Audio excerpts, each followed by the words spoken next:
Hello and welcome again. Today we're back with Joel Freudman to hear about the next chapter in his journey. Joel, in our previous episode, I understood that the management at TRUIF Investments had enough faith in you to give you responsibilities in critical areas of the business. It's funny you say that. It's part faith, and I think part roll the dice and take a gamble a bit, right?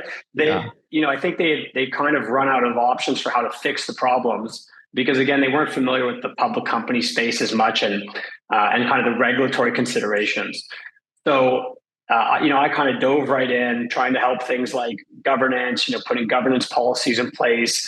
Started interacting with the stock exchange immediately, saying, "Look, these guys have done things that are very positive for shareholders. They're commercially great moves, but from a regulatory perspective, they didn't make the right filings here or there, or they hadn't disclosed things properly." And so it was really a matter of sorting things out with these guys who, yes, had put a lot of faith in me to try and help them through the situation.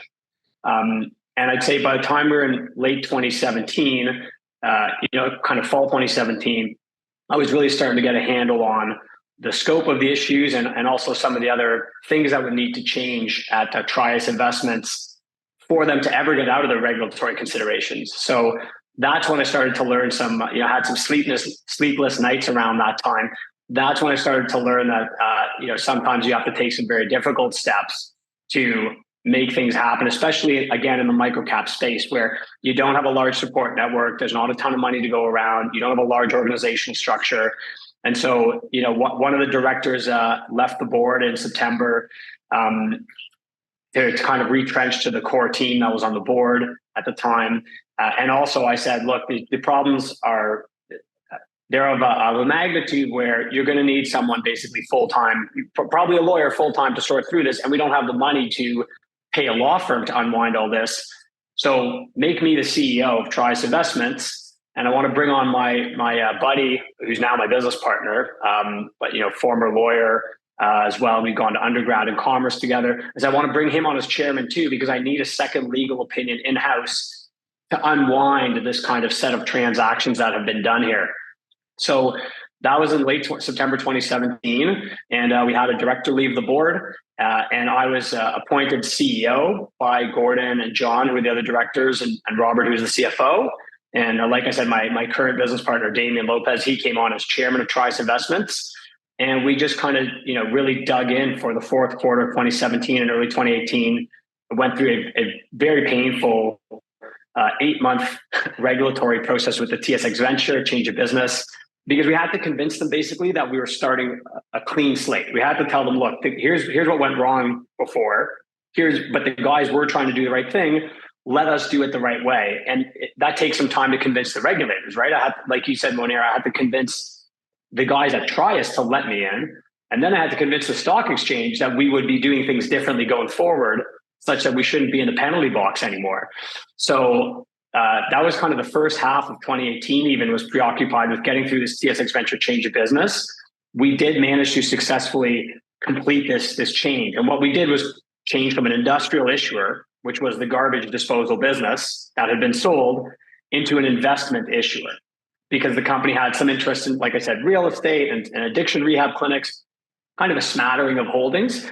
And so we told the exchange, this is our business now. We have a variety of investments. It's run by different people. We have lawyers on the board. There's different governance protocols in place. Give us a pass at this point. We've proven to you we'll run a compliant public company. And so we finally got through that process in mid 2018. As if that wasn't complicated enough and costly as well, we also had to unwind a bunch of these investments we had because they're great for private high net worth investors, profitable investments. They appreciate in value, really good assets, but not so good in a public company where you want to market the public company. You have to explain the story to investors. Some of these were very illiquid holdings. And so with the help of this one director, John Robertson, who is based in Utah, another New Brunswicker who had moved to Utah, he helped us unwind these investments over the course of 2018. We sold some assets. We actually unwound a hedge fund investment, even though there was no contractual basis to do so. This was like a real team effort to basically monetize these assets that weren't well suited for a public company. And by the end of 2018, we had, we cleared our regulatory process with the venture exchange, and we had divested, we had generated cash proceeds about $1.5 million from all these asset sales. And so now the company was in sound financial footing, different kind of governance structures in place. And we set off to do the next chapter, which we thought would be a reverse takeover. And so without spending too much time on that little chapter, this was about 2018 and into, let's say 2019 or so, we tried a few cannabis reverse takeovers because we thought, well, look, we have this good vehicle, Price Investments got cash. We have a couple of deal savvy lawyers on the board. Let's sell out to a cannabis company. There's the cannabis boom going on. And unfortunately, both deals didn't go through for different reasons. In each case, we collected a 6-figure break fees from the counterparties. And I can tell you now, again, if you see a company collect a break fee, it's not like you just go to the other party and say, hey, you didn't do your job, pay me $250,000. It's much more difficult than that. But, I managed to collect 2 break fees during that time. So we kind of offset our cash burn. And that puts us to probably about early 2020 when we start looking towards what's now TRU Precious Metals.